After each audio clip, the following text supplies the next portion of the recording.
할렐루야. 사랑하는 성도님 여러분, 9월 13일 화요일 아까베 시간이 돌아왔습니다. 오늘은 에베소서 5장 15절부터 21절의 말씀을 근거로 함께 은혜를 나누도록 하겠습니다. 바울은 에베소서를 통해 예수님을 믿는 자들은 세상과 다른 삶을 살아야 한다라고 권면을 합니다.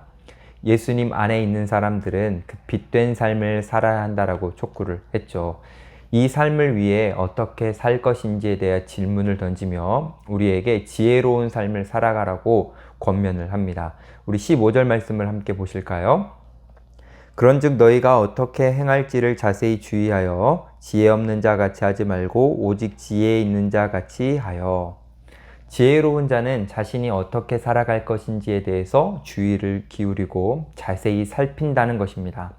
자신이 어떻게 살아가야 하는지, 다시 말해 어떻게 생각하고 어떻게 말하고 있고 어떻게 행하고 있는지를 계속 물으면서 자신의 삶을 돌아보면서 분별하여 살아간다라는 것이죠.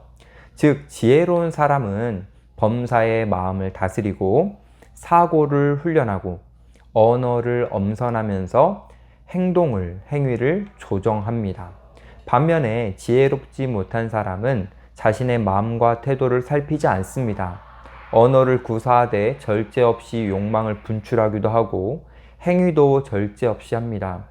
자신이 어떻게 살아가고 있는지에 대해서 주의를 별로 기울이지 않죠. 이를 아는 바울은 우리에게 자세히 주의하라고 권면을 합니다. 이 자세히라는 의미는 어느 때에도 우리가 쉽게 속단하면 안 된다라는 것이죠. 이제는 괜찮아 라고 생각하는 그때에도 계속해서 주의를 해야 하고 언제나 우리가 긴장의 끈을 놓지 말라는 것입니다. 만약 우리가 바울을 통해 주시는 하나님의 이 권면을 따르지 않고 주의하지 않는다면 우리 인생은 지혜롭지 못한 삶의 방향으로 흘러가 버리게 될 것입니다. 그래서 바울은 이렇게 말합니다. 우리 16절 말씀 보실까요? 세월을 아끼라, 때가 악하니라. 여기서 세월을 아끼라는 것은 우리가 막 시간표를 잘 짜서 잠을 아껴가면서 열심히 살라는 의미가 아닙니다. 세월을 번역한 헬라어 단어는 카이로스인데 원래 세월이나 시간을 의미하는 헬라어는 크로노스라고 따로 있습니다. 그렇게 여기에 나오는 카이로스는 세월이라기보다는 중요한 순간을 의미하는 기회에 가깝습니다. 그리고 아끼라는 단어의 의미는 값을 주고 건져내라는 의미가 있는 거죠. 그래서 16절에 나오는 세월을 아끼라 라는 말은 흘러가는 시간 속에서 값을 치루어서 그 순간을 기회로 만드는 것입니다. 그냥 두면 시간은 계속 흘러가는데 그 흘러가는 시간들 속에서 그 순간이 우리의 인생의 보물이 될 수 있도록 기회로 사는 것입니다. 그렇다면 어떻게 기회를 살 수 있을까요? 순간순간마다 자신이 하나님의 자녀다운 삶을 살아가고 있는지 확인하고 그렇게 되게 하는 것입니다. 빛된 자녀다운 삶을 살아갈 때에 그 순간이 우리 인생의 보물이 될 뿐 아니라 흘러가는 세월을 아끼며 지혜롭게 살아가는 것이죠. 바울은 이를 강조하고 특별히 경각심을 갖게 하기 위해서 때가 악하다라고 했습니다. 바울이 살아간 시대뿐만이 아니라 우리가 살아가는 모든 시대는 악한 시대입니다. 사람들은 하나님의 뜻을 망각하고 자기 소견에 옳은 대로 행하면서 살기 때문입니다. 특별히 이 세상은 공중 권세 잡은 자가 악한 영향력을 끼치고 있습니다. 그래서 세월을 아끼고 지혜롭게 살기 위해서는 부단히 영적 전쟁을 치러야 하는 것이죠. 영적 전쟁을 하지 않고 시대가 악하다라는 것을 생각하지 않고 살아간다면 아무리 열심히 살았어도 세월을 아끼지 못하는 낭비하는 인생을 살게 되는 것입니다. 잠을 줄인다라든지 우리에게 주어진 일에 최선을 다하여 살았다 하더라도 흘러가는 시간 속에서 그 순간이 하나님 앞에서 보물이 되게 하지 못한 것이죠. 어쩌면 우리가 인생이라는 경주에서 열심히는 달렸지만 하나님의 방향과는 상관없는 역방향으로 질주하는 것일 수도 있습니다. 그래서 바울은 다시 한번 강조하는 겁니다. 17절을 보실까요? 그러므로 어리석은 자가 되지 말고 오직 주의 뜻이 무엇인가 이해하라. 열심히 사는 것이 중요한 것이 아니라 하나님의 뜻이 무엇인지를 아는 것이 중요하다라는 것입니다. 하나님의 뜻과 상관이 없는 열심은 죽음을 향해 그저 내달리는 역방향의 질주이기 때문입니다. 우리는 주님의 뜻을 이해하고 그 뜻대로 살아가려고 노력해야 합니다. 만약 주님의 뜻을 이해하려고 노력하지 않는다면 주님의 뜻에 관심을 기울이지 않고 그저 다른 사람들이 사는 것처럼 비슷하게 산다면 그것은 정말 위험한 것입니다. 어쩌면 하나님을 믿는다고 하면서도 주님의 뜻을 망각하고 자신의 뜻대로 살아가고 있을 수도 있고, 사람들이 합의하여 만든 그 뜻을 따라가고 있는 것일 수가 있습니다. 그러한 삶은 결국 낭비일 뿐이죠. 이제 바울은 주님의 뜻을 이해하는 방법을 우리에게 소개를 해줍니다. 우리 18절 말씀을 보실까요? 술 취하지 말라. 이는 방탕한 것이니 오직 성령으로 충만함을 받으라. 성령으로 충만해야만 주님의 뜻을 이룰 수 있다라고 합니다. 왜냐하면 인간은 스스로 충족된 존재가 아니기 때문입니다. 이것을 쉽게 표현하면 인간은 무엇인가에 취하거나 채워지는 그릇과 같은 존재이기 때문입니다. 그래서 인간이라는 존재는 그릇과 같기에 무엇이든 담아야 합니다. 그래야 충족이 되는 것이죠. 그런데 놀랍게도 하나님께서는 우리 믿는 자들에게 예수님이라는 보배를 우리에게 담아 주셨습니다. 특별히 예수의 영이신 성령님을 담을 수 있도록 해주신 것이죠. 그런데 인간이 성령님을 담지 않으면, 다시 말해서 성령님으로 충만하지 않으면 하나님의 뜻을 이해할 수도 없고 하나님의 뜻을 행할 수도 없으며 결국 지혜롭지 못한 삶을 살 수밖에 없는 것입니다.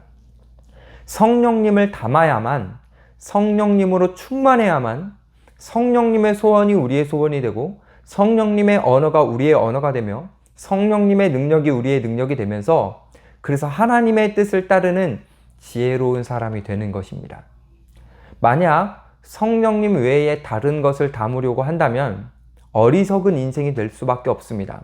특별히 술과 같은 것들을 담으려고 한다면, 그래서 술에 취한다면 우리의 언어는 절제되지 못하고 생각도 통제되지 못하며 분별력이 사라져서 행동도 조절할 수가 없습니다.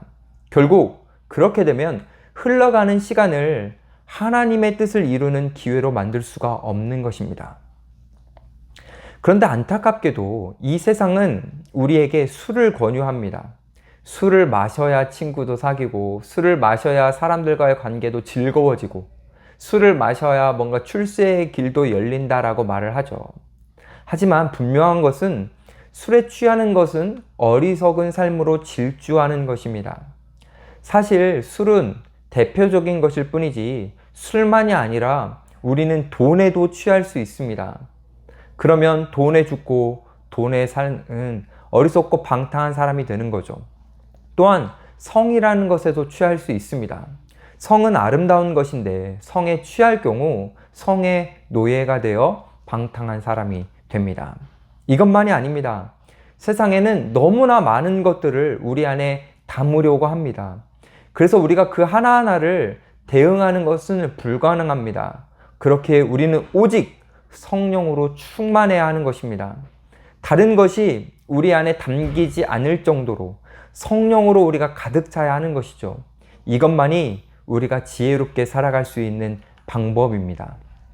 어떤 분들은 성령 충만을 오해하기도 합니다. 마치 성령으로 충만하면 아팠던 몸이 기적처럼 낫고 막혔던 승진과 출세가 기적처럼 이루어진다라고 생각하기도 합니다. 하지만 성령 충만은 그런 것이 아닙니다. 그래서 바울은 성령 충만의 모습이 무엇인지를 우리에게 소개해 주는데요. 우리 19절 말씀 보실까요? 시와 찬송과 신령한 노래들로 서로 화답하며 너희의 마음으로 주께 노래하며 찬송하며.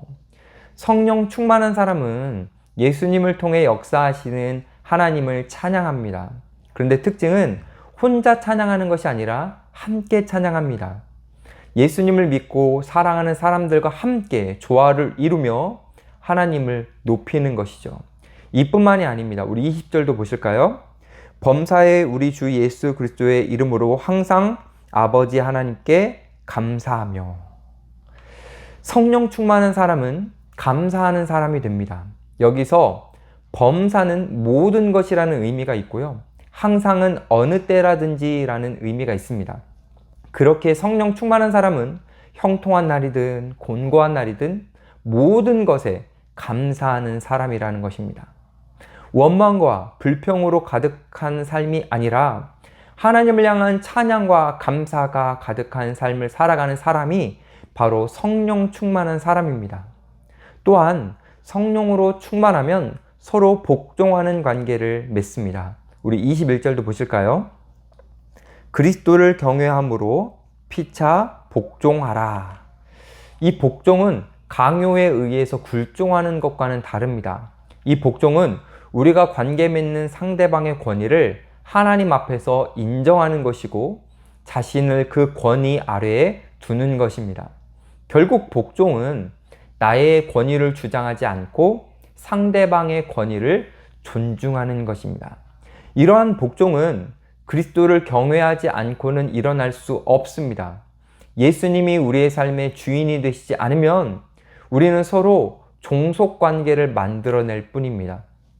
우리가 성령으로 충만하여 서로 복종하는 관계를 맺어갈 때 우리의 관계가 하나님이 의도하신 대로 치유되며 회복될 것입니다.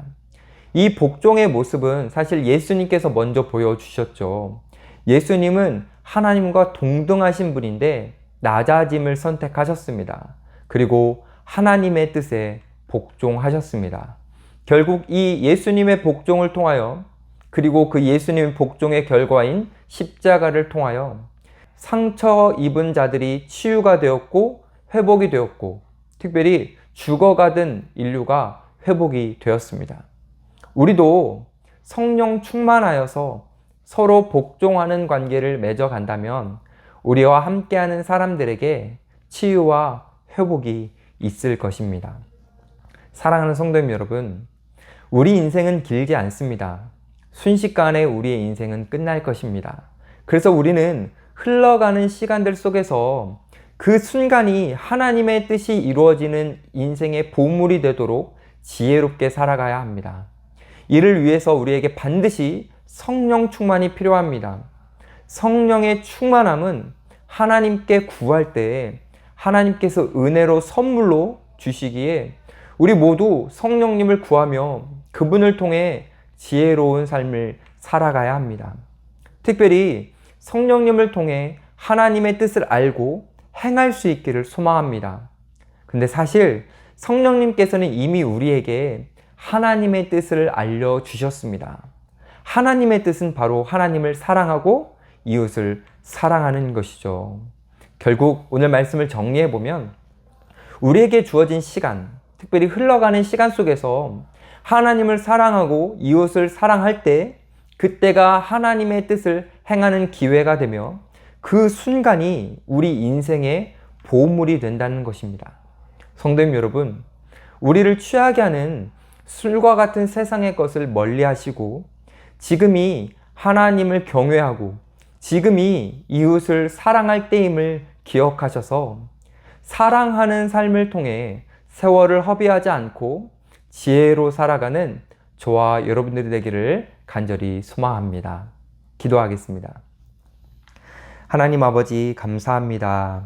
오늘 말씀을 통해서 우리를 돌아보게 하시니 감사합니다. 하나님, 우리가 하나님의 말씀으로 우리의 생각과 우리의 사고와 우리의 모든 행동들까지 주의하여 살펴보게 하여 주셔서 우리에게 주어진 시간들을 그냥 흘려보내는 것이 아니라 하나님의 뜻이 이루어지는 인생의 보물이 될 수 있도록 우리가 구별하게 하여 주시옵소서. 특별히 우리가 성령의 충만함을 구하오니 이 말씀을 듣는 모든 자들에게 성령의 충만함을 허락하여 주셔서 성령님과 함께 살아가는 복된 인생이 될 수 있도록 도와 주시옵소서. 우리의 인생이 지혜로운 인생이 되기를 소망하며 예수님의 이름으로 기도드립니다. 아멘. 수고하셨습니다. 내일도 하나님의 말씀으로 만날 수 있기를 소망합니다. 감사합니다.